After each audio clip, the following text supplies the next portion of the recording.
Radhe Radhe friends, आप सभी को पता है कि 4 अगस्त को सावन का सोमवार और एकादशी दोनों ही तिथियां एक साथ पड़ रही हैं। ऐसे में बहुत सारे माताओं बहनों के क्वेश्चन थे कि क्या हम सावन का सोमवार और एकादशी का व्रत एक साथ कर सकते हैं। तो इस पर हमने पहले भी सेपरेट वीडियो बनाया हुआ था, लेकिन अगर आप लोगों ने नहीं देखा है तो हम आज आपको सारी जानकारी दोबारा से बता देते हैं कि आप सावन का सोमवार, 16 सोमवार और एकादशी का व्रत एक साथ कर सकते हैं या फिर नहीं कर सकते हैं। तो चलिए वीडियो को शुरू करते हैं। देखिएगा, एकादशी तिथि जो है सुबह 11:41 से शुरू होगी, जो कि 5 अगस्त 2025 को 1:12 के आसपास शुरू रहेगी। ऐसे में 4 अगस्त को भी एकादशी तिथि मान्य है। आप सभी कौन से दिन नियमों का पालन करें, क्या एकादशी इस दिन भी हमें व्रत के रूप में करनी चाहिए या फिर नहीं करनी चाहिए, किस तरह से हमें तुलसी माता का पूजन करना है, कैसे हम उनके सारे नियमों का पालन कर सकते हैं, सारी जानकारी आपको इस वीडियो में मिलने वाली है। ध्यान से सुनिएगा और अंत तक बने रहिएगा। कुछ गलती अगर आप इस दिन शिव पूजा में करेंगे, तुलसी पूजा में करेंगे और समस्त नियमों का पूर्ण ध्यान नहीं रखेंगे तो आपका सोमवार और एकादशी का व्रत जो है दोनों ही खंडित हो सकते हैं, दोनों ही पूर्ण नहीं हो सकते हैं। तो चीज़ों को थोड़ा क्लियरली समझ लीजिए, तभी आप दोनों व्रत को रख सकते हैं। देखिए, भोजन में क्या ग्रहण करना है, किस तरह से पूजा का विधान करना है, एक एक शब्द आपको बहुत ध्यान से सुनना होगा, बहुत ही महत्वपूर्ण रहेगा। पूरा वीडियो इसके लिए आपको सुनना पड़ेगा, क्योंकि कोई भी चीज़ इसमें ऐसी नहीं है जो आपके जानकारी के हिसाब से ना हो। तो अति उत्तम जानकारी आपको प्राप्त करनी है तो पूरा वीडियो देखिए। 4 अगस्त को सावन का सोमवार है और बहुत सारे दुर्लभ और श्रेष्ठ संयोग भी हो रहे हैं। रवि योग इस दिन बन रहा है, सर्वार्थ सिद्ध योग होता है, उसी में पड़ रही है आपकी क्या अपने आप में बहुत सारे श्रेष्ठ संयोग हैं। तो सावन का अंतिम सोमवार भी है, इस दिन आप व्रत उपवास करें, जल्दी उठें, लाल पीले रंग के कपड़े पहने, एक दिन पहले रविवार के दिन बाल धो लीजिए, सोमवार के दिन साबुन शैम्पू बालों में ना करें। ये बात मैंने आपको अपने प्रत्येक वीडियो में बताई है कि जिस भी दिन आप व्रत रहते हैं, सावन के सोमवार का या फिर एकादशी का, था उस दिन आपको सिर नहीं धोना है, क्योंकि साबुन शैम्पू में बहुत सारे केमिकल्स होते हैं जो हमें यूज़ नहीं करने होते हैं। व्रत आपका खंडित हो सकता है। सुबह जल्दी उठकर ओम नमो भगवते वासुदेवाय या फिर श्री शिवाय नमस्तोभ्यम महामंत्रों का जाप करते हुए आपको चलना है, जिन्हें आप चलते फिरते कहीं भी उठते बैठते कर सकते हैं। इसका परिणाम आपको बहुत ही अद्भुत मिलेगा। घर के दरवाजे पर दीपदान करके विधि विधान से, सावन का अंतिम सोमवार है, आप सभी को महादेव के शिवलिंग में विधि विधान से, नियम पूजन से घर के सभी सदस्यों के साथ पूजन करना है। अगर घर के सभी सदस्य पूजन नहीं भी कर सकते हैं तो कोई दिक्कत नहीं है, आप अकेले भी पूजन कर सकते हैं, पूरे परिवार को उसका सुफल देखने को मिलेगा।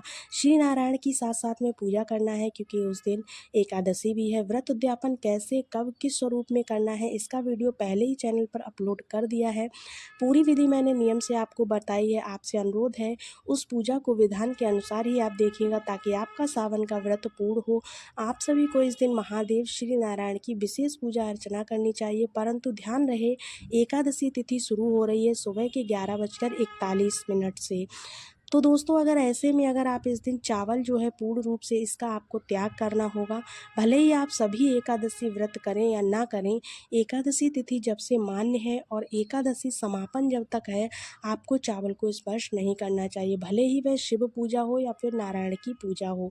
वैसे तो सोमवार की पूजा में हम चावल का यूज़ करते हैं, लेकिन साथ ही साथ एकादशी का भी व्रत है, तो ऐसे में आपको चावल को स्पर्श नहीं करना है, ये चीज़ ध्यान रखिए।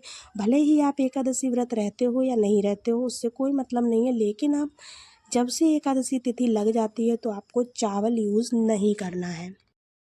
सोमवार जो है ये आपके परिवार के व्रत को खंडित कर सकता है, इसलिए आपको चावल का यूज़ नहीं करना है, इस चीज़ का आप ध्यान रखें। और एकादशी तिथि पर तुलसी भी नहीं तोड़ी जाती है।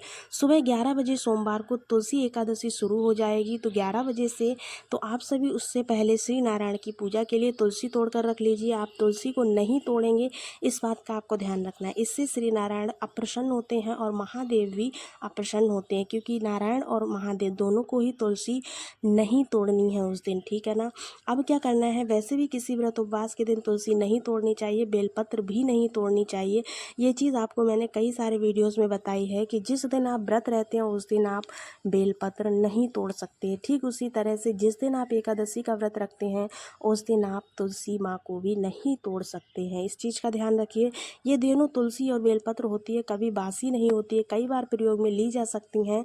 तो पहले ही तोड़कर इसे फ्रिज में रख लीजिए। बाल वगैरह एक दिन पहले धो लीजिए।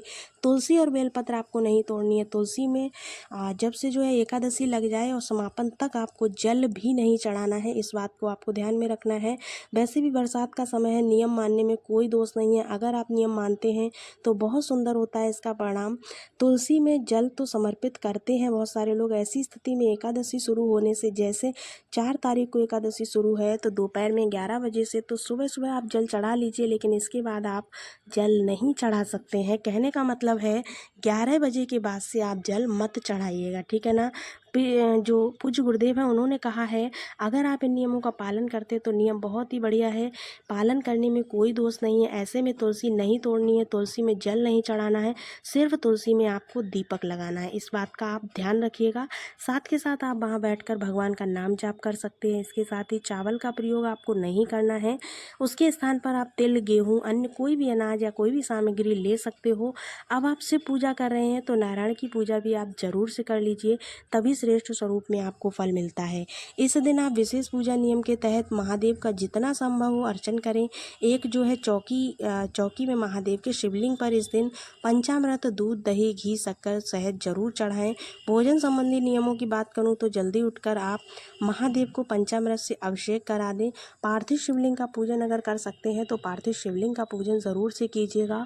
सावन महीने में पार्थिव शिवलिंग के पूजन करने का क्या महत्व होता है, इसका वीडियो मैंने पहले ही बना दिया है। साथ ही साथ दोस्तों, अगर आप बेलपत्र पेड़ की सेवा कर सकते हैं सावन के महीने में तो ज़रूर से कीजिएगा, या फिर प्रत्येक सोमवार को बेलपत्र पेड़ के नीचे जाकर के बैठ करके एक दीपक लगा करके आप अपनी मनोकामना को बोलिए, आपकी मनोकामना बहुत जल्द पूरी होगी। ये सबसे उत्तम माना गया है, परंतु कई लोगों को ये जो है सही नहीं लगता है, उनसे नहीं रहा जाता है। तो आप कोई बात नहीं है, घर की साफ़ सफाई कर लें, नियम कर लें, उसके अनुसार आप जलपान वगैरह कर सकते हैं, परंतु फलाहार आप इस नियम का ध्यान रखें। जब आप व्रत उपवास करेंगे उसके बाद ही आप फलाहार कर सकते हैं। फलाहार करने में कोई दोष नहीं है।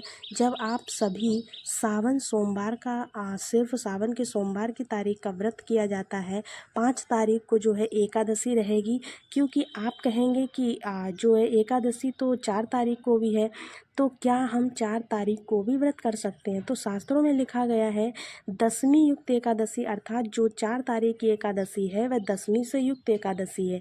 तो आप दशमी युक्त एकादशी कभी ना करें। द्वादशी युक्त एकादशी सर्वोत्तम और अति श्रेष्ठ मानी गई है। तो 4 तारीख की जो एकादशी है वह दशमी युक्त एकादशी है। तो जो लोग भी व्रत करना चाहते हैं वो 4 तारीख को व्रत ना करके 5 तारीख को ही व्रत करेंगे।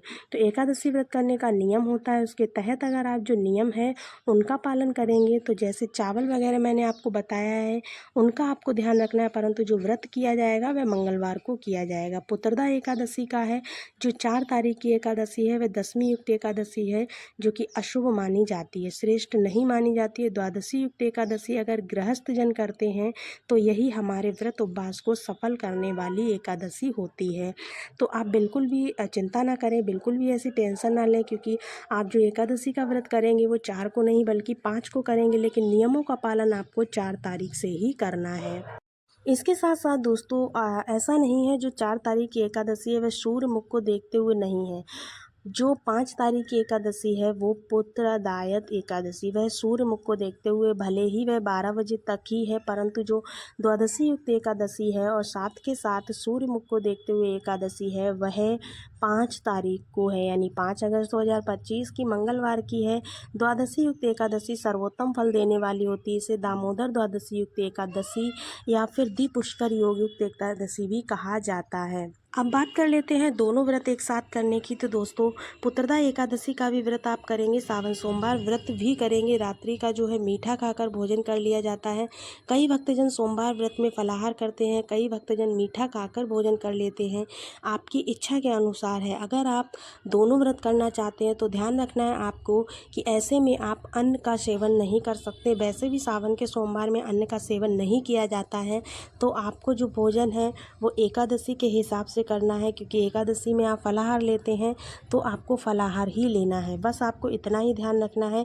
लेकिन अगर आप केवल सोमवार का व्रत कर रहे हैं, सावन के सोमवार का, तो आप मीठा भोजन भी ले सकते हैं, कोई दिक्कत की बात नहीं है। देखिएगा दोस्तों, इस वीडियो में बताई गई सभी जानकारी आपके हिसाब से बहुत ही उचित है। तो वीडियो की पूरी जानकारी को देखकर अगर आपको लगता है कि ये वीडियो आपके लिए थोड़ा सा भी उपयोगी है तो वीडियो को लाइक ज़रूर कीजिएगा, चैनल को सब्सक्राइब कर लीजिएगा। वीडियो को ज़्यादा से ज़्यादा शेयर कीजिए, जिससे सभी लोगों को इसकी जानकारी मिल सके। मिलते हैं अगले नए वीडियो में, तब तक के लिए राधे राधे।